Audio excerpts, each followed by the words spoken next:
Well, the answer may seem obvious here in Flagstaff, but it's not. That's right. One NAU researcher is trying to find out where exactly basic human necessities come from. And you can help. Lee Bourne has more in this week's Science Matters.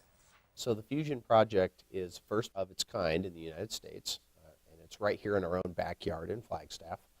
One of the advantages of being in a college town and in a research community like this is that you get access to really innovative and new opportunities.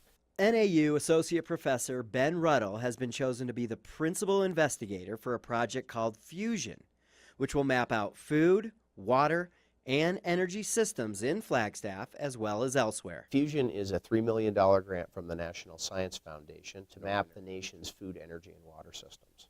We also have some smaller supplements to that grant, including Place for Fuse, that are focused on mapping in a lot more detail our own Flagstaff communities. But Ruddell can't map out everything himself. The National Science Foundation is looking for citizens and students in the Flagstaff community to help with the project. So we are especially interested in recruiting community members who have some kind of job or role in the food, energy, and water system, but we're also very interested in other types of volunteers and in student participation. It may be easy to say that we get water from Lake Mary, electricity from power plants, and food from the grocery store and local farms. But Ruddell says it's important to look at the bigger picture.